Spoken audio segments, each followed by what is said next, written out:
Everything you think you know about the Jewish deli is wrong. Not wrong in the details, the pastrami, the rye, the mustard. Wrong in the premise. The deli was not a restaurant. It had never been a restaurant. And the moment Americans began treating it like one, it began to die.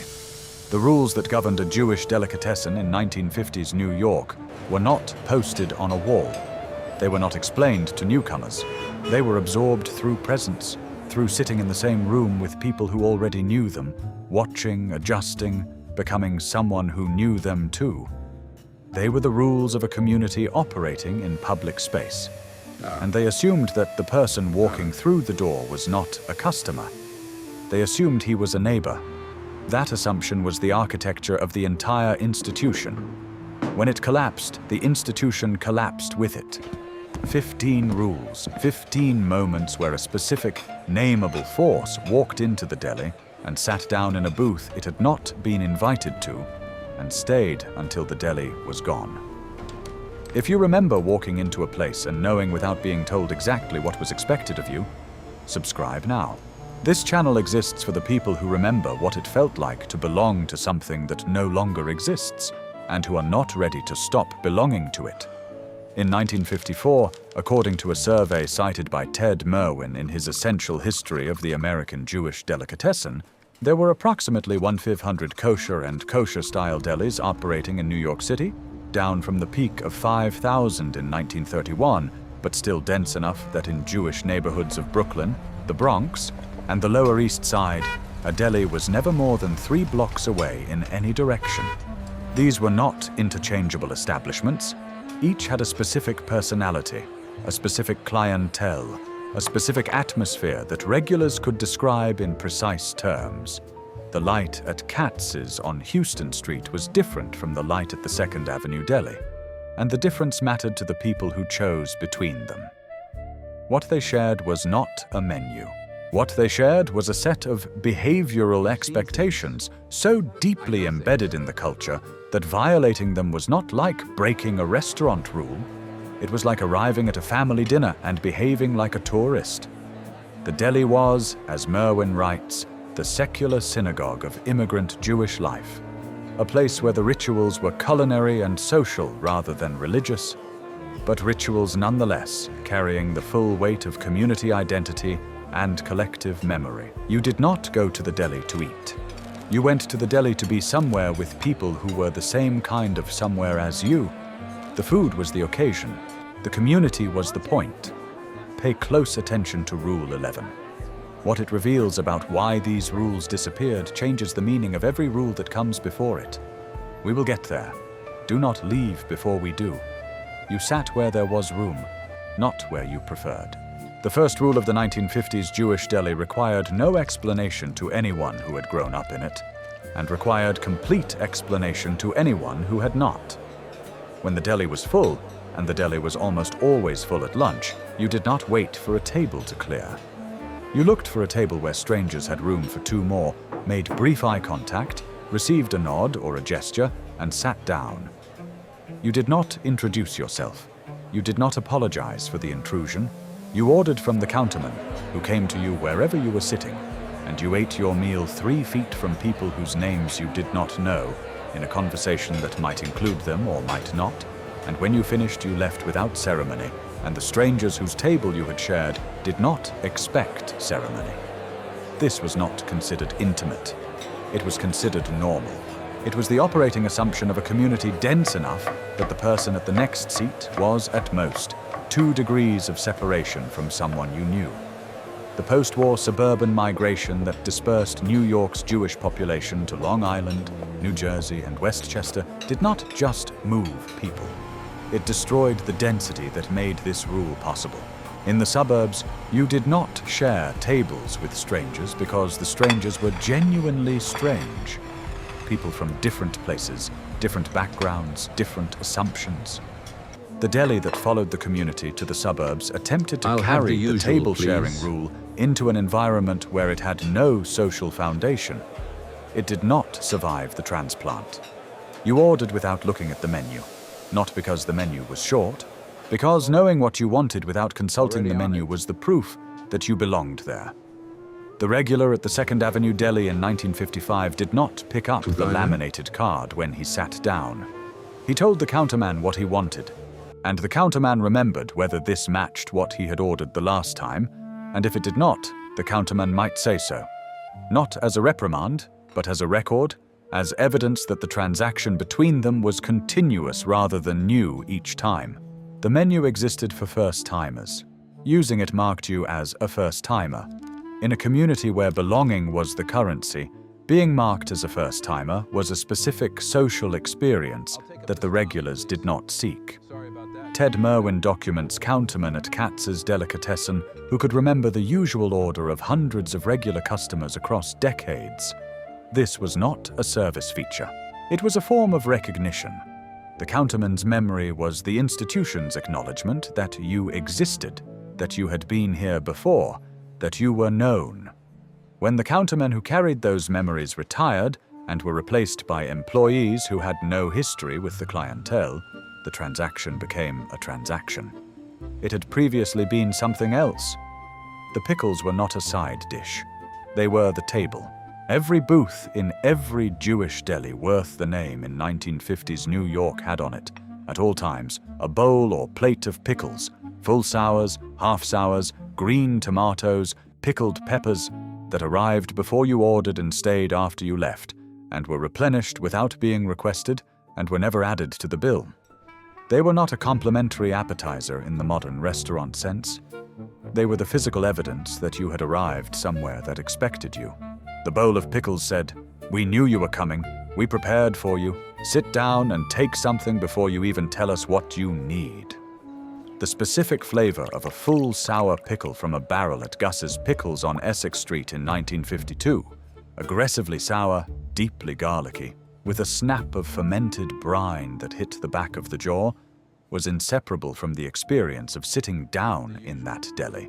And the sitting down was inseparable from the feeling of being received. When the delis that survived into the 1970s and 80s began charging for pickles, first as a line item, then as an upcharge, a cost control measure that made complete economic sense given the rising price of barrel-fermented cucumbers from specialty suppliers, they eliminated the signal before they understood what the signal had meant. The pickle was not food. The pickle was the handshake. You cannot charge for the handshake and keep the relationship. What you are about to hear at item 8 will reframe every rule you have heard so far. The connection is not obvious until it is, and once it is, you cannot unhear it. You drank Dr. Brown's Cel-Ray tonic, and you did not explain why. The celery-flavored soda in a green glass bottle was not a novelty. It was not a regional curiosity. It was the default beverage of the Jewish deli table in New York from the 1930s through the 1960s, so thoroughly assumed that ordering it required no more deliberation than ordering water. Dr. Brown's had been produced since 1869, making it one of the oldest continuously produced sodas in America, and its presence on the deli table was so fundamental to the experience that many regular customers could not have articulated why they ordered it any more than they could articulate why they breathed. It was simply part of what the deli table was. The flavor, slightly sweet, herbal, with a celery note that was unmistakable and unlike anything in the American soda canon, was not universally beloved by people encountering it for the first time. It was beloved by people who had been drinking it since childhood because their fathers had ordered it and their fathers' fathers had ordered it, which is a different kind of appreciation entirely. It is the appreciation of continuity rather than preference.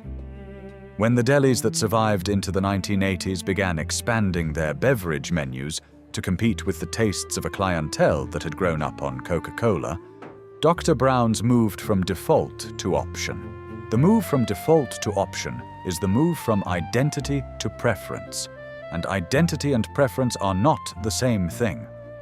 One of them holds a community together. The other one just satisfies a customer. You argued with the counterman, and he argued back. Not complained.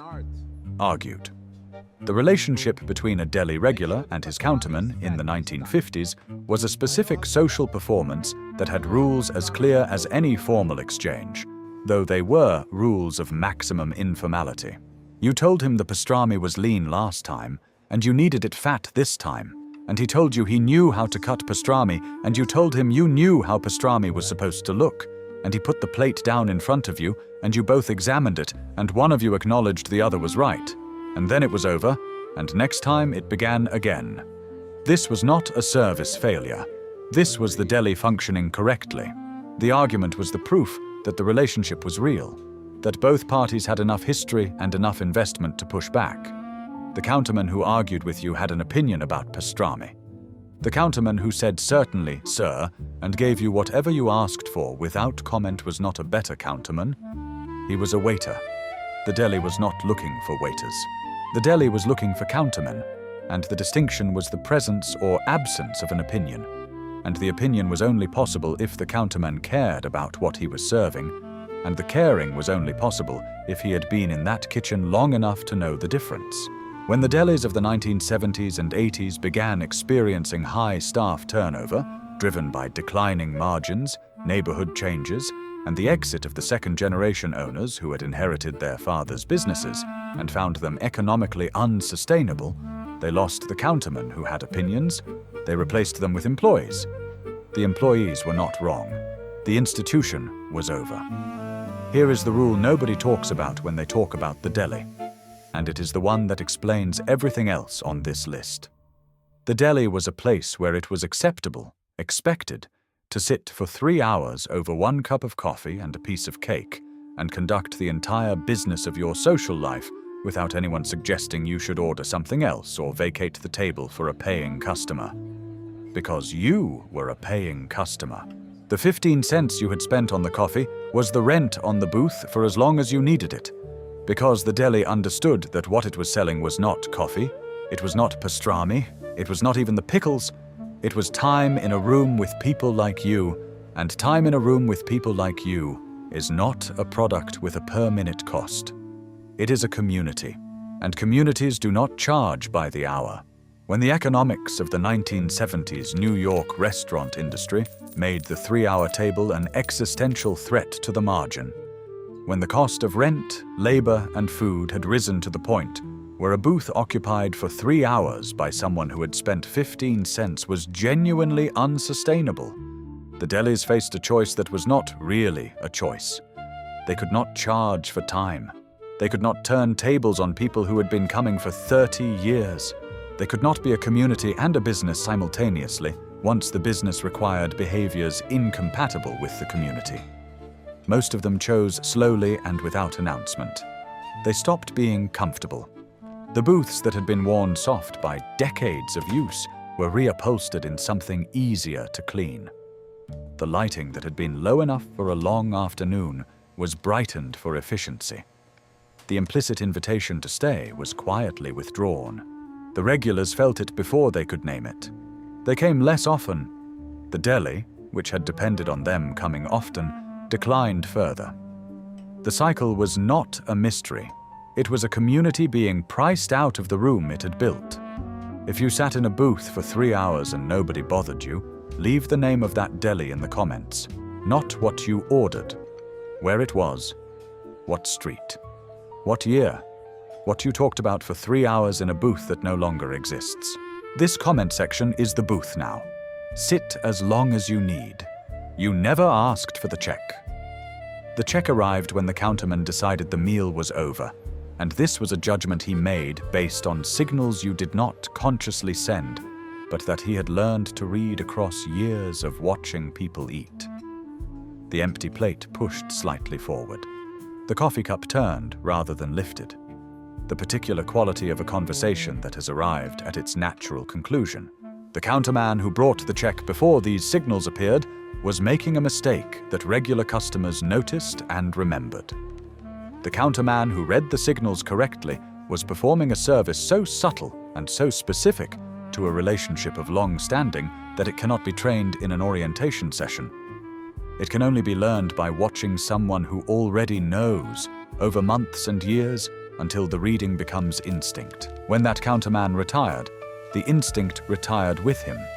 What replaced it was a point-of-sale system that printed the check automatically after a programmed interval, and the check that arrived before you were ready was not a rudeness.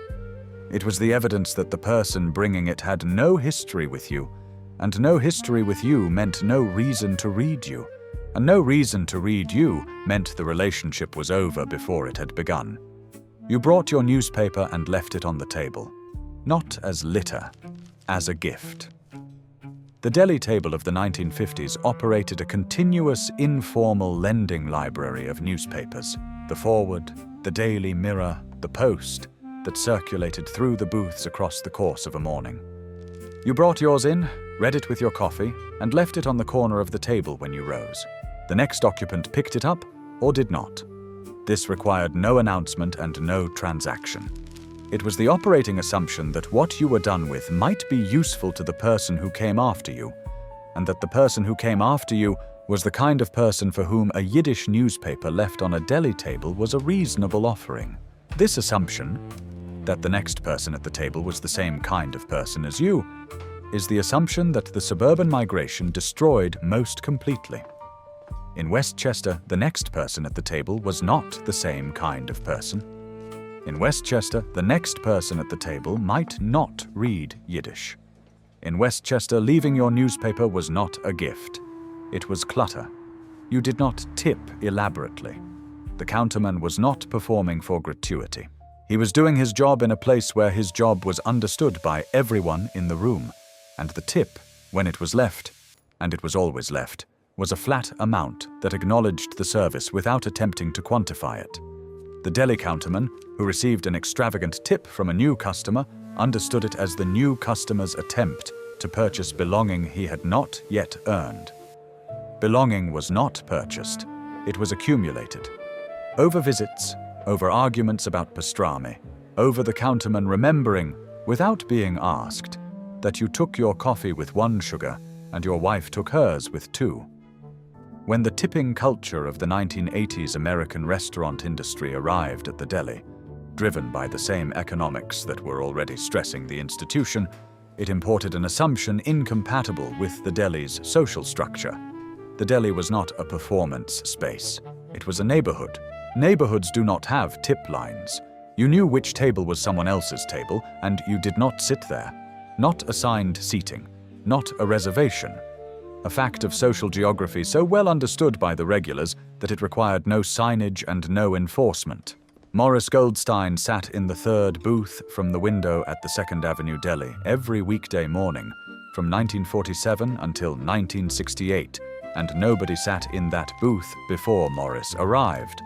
Not because anyone told them not to, but because everyone knew. This is the specific social knowledge that can only exist inside a community, operating at sufficient density and continuity. The knowledge of who belongs where, accumulated across years of shared mornings, that made the deli a place with an interior map invisible to outsiders and perfectly legible to those inside. When Morris Goldstein died in 1968, his booth was available, and nobody took it as their own, because that would have been a different kind of statement than simply sitting in it. The table as territory was a form of memorial that the deli performed without ceremony and without announcement, and it was performed because the people in the room had enough history with each other to know that the table meant something. History of that depth requires time and density and return, and the generation that inherited the delis in the 1970s was a generation in motion. Moving to suburbs, moving to careers, moving away from the Lower East Side and the Bronx and Brooklyn, and a community in motion cannot maintain an invisible map. The map requires everyone to stay still long enough to learn it. What you are about to hear is the last rule, and the one that contains all the others. Everything before this has been prologue to this specific understanding.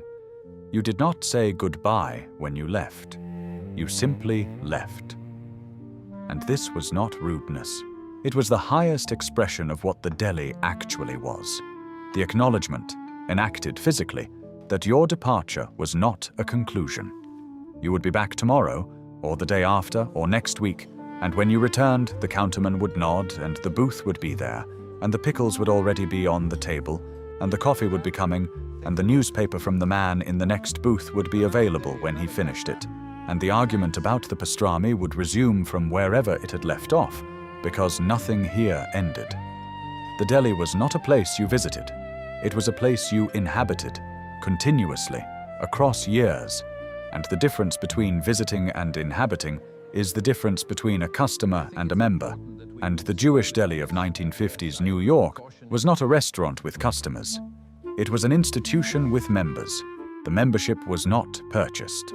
It was accumulated, visit by visit, coffee by coffee, argument by argument, until you were so thoroughly known in that room that your absence would be noticed and your presence required no announcement. When you left without saying goodbye, you were not being abrupt. You were asserting continuity. You were saying, "This is not over. I will be back. The room will be here. The counterman will remember. The pickles will be on the table." You were saying all of this with a gesture that looked, to an outsider, like nothing at all. It looked like a man putting on his coat and walking out the door. It was, to anyone who understood what the deli was, a declaration of belonging so complete that words would have diminished it. The delis that closed did not just close.